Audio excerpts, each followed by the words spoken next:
Hello टेंगरी मिस्त्री तनी एगो काम करो न तनी पतरका पेचकस से पतरका पिला से एगो सोसी एक आध रिंच उंच तनी लेके प्रणाम प्रणाम। हाँ ना दूसरा आदमी हाँ तो जल्दी आओ होने से बिजी बड़ा। अरे भाई बिजी बड़ा तो तारा के हमारी इमरजेंसी बढ़ुए तोहरा के मजदूरी दे फीस दे बेहतर बोलाओ तनी काम बढ़ुए जल्दी आ बता। ना ना ना आवा आवा आवा आवा। अरे भाई चल जी हो जब काज बता। हाँ हाँ हाँ आवा आवा ढेर टाइम ना लगो आवा आवा जल्दी आवा। कौन इमरजेंसी लग गई का बात बा एगो का बात ऐसा मिस्त्री खोज तू। अरे भाई हमारा बॉस का चीज नहीं है मिस्त्री के काम बारे में का ताला उलग चाबी भी का भुलवा दल बनी ना भाई तूड़े के बा कुछ वो ऐसा बात नहीं है। बात में ई बाकी से जो मलामत भाई बान नु। अच्छा वो कोनवा तने धर हाँ, हाँ, हाँ दक्षिणपुर के कोनवा पर। अच्छा हाँ हाँ उनिया उनकर तारा से कहीं पर साल भैंस किन के बोले इलन। हाँ एगो भैंस किनले रहन हां तो ओकरे काल साल गिरह रहे भैंस के साल गिरह। हाँ भाई अब देखा इस युग में का हो तड़ुए बटे मन तड़ुए और किस्म किस्म के मरे डे बन तड़ुए तो बेचारे भैंस के अपन साल गिरह मनाउला ई कुल तुम भैंस के साल गिरह बड़ा व्यवस्था कइले रहन। अच्छा ऐसा व्यवस्था कइले रहन खान पान के किसे अब मत कह सबसे स्टैंडर्ड के दोनों में चीज रहे उनकर बुनिया रहे माने सबसे बढ़िया रहे जो सबसे घटिया वाला बुनिया बुनिया अगर केहू खाता ये महाराज लेके पहले के आदमी खात रहन अब के आदमी के चिन्ह के बढ़िया का कहला खराब का कहला तो मैंने बुनिया रहे। हाँ वही में बुनिया खात रही हम तो बुनिया में एगो पचकल बुनिया रहे पंचर पंचर कह सकता ओकरा के माने वो टायर ट्यूब हो कि पंचर रहे चिपकल रहे ऊपर कहीं से छेद हो गई रहे कारीगर के गलती से उनमें से निकल गई रहे रास्ता पंचर हो गई। अच्छा अच्छा वह दांत के दरार में कहीं जाके कैसन सकेता जगह फंस गई बुनिया फंस गई एकदम फंस गई लाख प्रयास करत रह गई नी जीभ से निकाले के नहीं निकलल बुनिया मैंने दांत में फंस गई पानी उनी पी के घरे अनी घरे भी रात में सुते ना दलस हमरा के जीभ हरदम हो जात रहत रहे। अब बुझिए कि से बिहाने हमारा मिस्त्री के खबर करे के पड़ल है अब देखावत तो निकाली बेचारा अपन औजार से किसी बुनिया दांत में फसल तो कुछ दोसर चीज होई ना बुनिए रहे कुछ होई अपन पंचर बुनिए रहे फंस गई रहे। अच्छा बहुत तंग कइलस का हाल हवा तू का समाचार बाइक खरीदा छोड़ी रह बुनिया फंस गेल रहे हमू एगो बियाह में गेल रही। हां हां हां लगन चलते बारे खरीदा उ रउआ से बढ़िया रहे उ भोज रहे जौन नु। हां रउआ तो बुनिया सबसे बढ़िया रहे नु 56 प्रकार के प्राचीन मीठा हुए नहीं महाराज अगर क्यों खाता आदमी सब खाता आदमी खाता ये ढंग के बाऊ तो हम गेल रहे अपन साढ़ू के बियाह में। साढ़ू के बियाह हां साढ़ू के बियाह रहे ई तो नए बात हम सुनत नहीं साढ़ू के बियाह होला साढ़ू के साली के नु बियाह होई तब नु साढ़ू के बनी साढ़ू के लड़का के होई लड़की के होई साढ़ू के तो मान ली सलिया हो गेल तो साढ़ू न भइले। हां तो ओकर सदिया भइल तो तब नु हां तो साली बन जाता है। हां हां को बालो दो तीन गो साली बालो पहिल का के रहे। हां हां हां लड़की हलो की लड़का लड़की अच्छा लड़की साढ़ू का हाली सन साढ़ू लड़का अच्छा हां साढ़ू लड़का का महाराज रउगो बुढ़नी जनी ना अरे वो युग में सब ना चलत रहे साढ़ू सलीना रह जाओ अच्छा तो का हो व्यवस्था का रहे। अरे व्यवस्था कहीं 56 प्रकार के भोजन हां बनल रहे कहला है ये ना हमरा के महाराज कहलू चाहत रहे तारा हमरा से रउआ के तनिको हमर ख्याल है ना का व्यवस्था रहे का व्यवस्था रहे व्यवस्था 56 प्रकार अब समझ 56 गो प्रकार रहे। हां यहाँ से पोतल उठाओ नु मांगत मांगत मांगत मांगत वहां तक चल जा। हां हां बफर सिस्टम ओ भिखमंगिया होला ओ भिखमंगिया हो नया फैशन चल बा बस कर देखो ई कोनो भोज ना है। अच्छा ई भिखमंगी हो गई मैं दुनिया के भिखमंगी हो गई दुनिया पगलाइल बा। अच्छा उ एगो समय रहे हमनी के कि आदमी पांच पर बैठा के उ कोनो भोजे रहे चला के चलई है दी है पूछ दी है। अच्छा सबको में चल जाई तब आदमी कहीं के बात शुरू कर पुरान जे रह सकरा के शुरू होई बीच में पूछ है वो भाव एगो रहे वो घरी के किसे ले ना इच्छा नहीं के ना एगो ले ली हमरो मन से एगो ले ली उ एगो भाव जुग रहे। अच्छा अब हाथ पर ले पतल जे चलावत तड़ुए काउंटर पर नट भोट पका साइज बड़ुए गइल से चम्मच से गिरा देलस सब ये कमाई करता माने नट भोट पका साइज दुनिया भिख मंगा हो गई ऐसे ये सिस्टम से कुछ हमारा नफरत हो गई बा। कुछ घटल बा का रउआ जोरे घटा ना है ऐसे का कपारे बा का हमारा कपारे घटल भाई। यही ले का बुझाता कि खिसियाई बनी। सुन लो कहानी तारा सुना देता नहीं का भोगिल बा हौ जौन बाड़े हरखोरी तिवारी।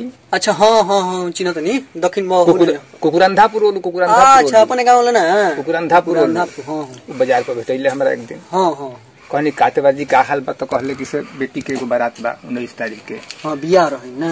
कहनी ठीक बा हम बारात में जरूर शामिल होखब। उनकर मन ना रहे मैंने बिना बोलैले रहुआ सोचनी कि कह मतलब बेटी के बारात बा उनको इज्जत संभाले के बाद ना कहलन हमार का फर्ज बड़ुए। तो मैंने बिना बोल न्योता हकारी नहीं खिया चल जाई खाए ना न्योता से कोई मतलब नहीं है उनकर भाव हमार भाव बानू उनको रोके चाहे मत होके। अच्छा यही बात तो कहनी हम ठीक बा टाइम पर आ जाई तो वो बेचारे ऊपर रही के मन से कहनी अच्छा हाँ हाँ कोनो बात नहीं है मैंने कह दिले। हाँ ऊपर रही कहवा लेनी ऊपर रही के मन से कहले। अच्छा रुआ कहवा लेनी। हाँ दिल्ली इच्छा उनकर ना रहे कि मैंने हम बकले के कहीं को पड़ी अब इतना बात हम कहनी तो हाँ हाँ का कर एकरा बाद जन जे कि से हम ओही जा सोचनी कि से नाश्ता के टाइम में हम मुझे उठ जाई। अच्छा दोनों मजा मार ली खानो खा ली या नाश्तो कर ली। नाश्ता करे के फिर भी हम ना रही। हाँ सोचली कि नाश्ता मिली तो पाकिट में धो ले। अच्छा 1 घंटे के बाद फिर बीजे हुई। हाँ माने नाश्ता खा ले पेट भर जाई ये नु नाश्ता बिहान भइला अपन गांव पर खाई भोरहू के काम इहे बुद्धिमानी हुए छौनो बांध ली ना इहे बुद्धिमानी हुए दिखा के केहू के चट दे बगली में ढल। अच्छा तो ओइजा गईनी तो टाइम पर पहुंच गईनी। हां तो कहनी नाश्ता उस्ता कुछ चलत नहीं खे कपड़ा के घर बनावल बड़ुए कपड़ा के घर पंडाल चलता बास पंडाल कहता लोग पंडाल बनावल जाता पंडाल हो अब ओही में बाहर काउंटर बा लाइन लागल बा 200-300 आदमी हमार देख के अभी हेरा गई। हाँ तो वो ड्रैगन चिहा देखला अब हम कैसे खाईबे ई समस्या रहे। हां अब एगो छोटा हने लइका रहे देखला हमरा के सकेता में पर बुढ़वा हां ऊ करे घर के कोई बाबा बैठी एगो लाल कुर्सी दस बैठौला हमरा ईमानदार लइका रहे बढ़िया लइका रहे संस्कारी रहे। हां सेवा करबे तो उहे पोतल में जाके छौक सब में से ले आइली एक पोतल ले आके दे देलस एक पोतल। हां अब ओमे कौन चीज रहे खुश हो गइल। अरे पहले तो हमारा सोचे पहले कौन खाई कैसे खाई। अच्छा एक हाथ पर ले नहीं तो कभी हेने टकरे कभी हेने टकरे। हाँ अंत में एगो लिट्टी डगर के चल गई नीचे गिर गई नीचे चल गई। हाँ एगो रसगुल्ला डगर के हेने से हेने चल गई डगर गई।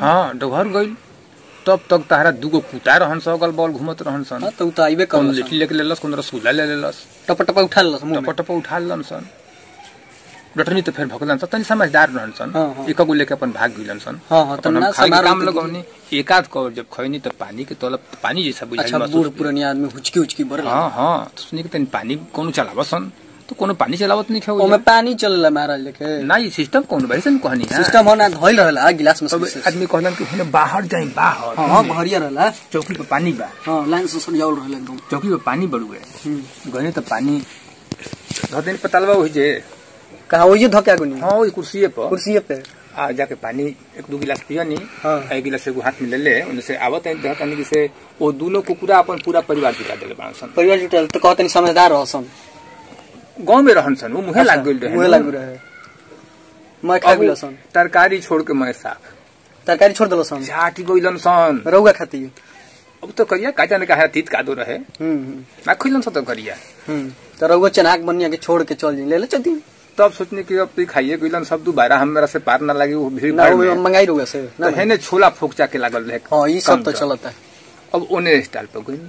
अच्छा तो इजा खाली नया लइका रहन सन कहता से बाबा एने कहां कनी तनी मन करता। हां रौरो मन कर दलस तो कहता से बात तनी उम्र पर ख्याल करी। हां ई लइकन के चीज हुए माने भगा दलसन भगौलन सब बेचारा ना वो सजेशने देलन सन सलाहे देलन हमरो बुझाइल कि से ठीके कहता सन से कहलन से होने जाई रसगुल्ला बड़ुए बिना दांत वाला आदमी के खाए के ओने जाई। हां एने से कहलन चली ओने से ओने लपकनी। हां रसगुल्ला किनारा पर रहे ओने गईनी तो कहता से बाबा भैया बैठ खाते रही फिर आ गई ऊपर तो ताकि तो का लिखल बा। अच्छा ऊपर लिखल रहे कूट पर बड़े बड़े अक्षर में। हाँ स्टॉक सीमित है पढ़ लेनी ना दोबारा प्रयास मत करे। ठीक है कहल ठीक है लिखल रहे अब का करी बाबूजा। हाँ मन में मोस के फिर ऐनी तब परोजन वाला करे सोचने की जो ही करा के। अच्छा ओकरा के जो हाँ शिकायत करे के रहे नु। हाँ हाँ इतना दूर से आइल बनी। हाँ एगो तो बोले ना रहे बेचारे कोर में मैंने किसी नस्तो ना मिलल। तल भेंट भगवत तिवारी जी से। अच्छा कहनी कि तिवारी जी इस सिस्टम अपनौले बनी। हाँ ई आदमियों को ही घरी बीजे, कुकुरों को ही घरी बीजे, ये ठीक नहीं है। तो पारा पारी बीजे करावल चाहते रहे तो बेचारा स्पष्ट शब्द में कहलन तिवारी जी देखी पहले के युग रहे कि से आदमी के बीजे हुई जूठ काट बिगाई तो उन कुकुर खई हसन। हाँ लेकिन अब ई कुकुरे के भुजबे ह माने वो कहलनी है बता। हाँ ई कुकुरे के भुजबे ह। अच्छा आदमी और सरवा खाए के आदमी के भोज तो चौठारी के दिन आई अपना मने फिर कहला सन के आई उहे कहलन तिवारी जी। अच्छा तो हम सोचनी कि ठीक है बेचारे कहता रे। एक बाद हम का करी तो चलिए एक जगह और बफर सिस्टम खा लो जाओ। ऐसा ऐसा भोज हमारा मिले।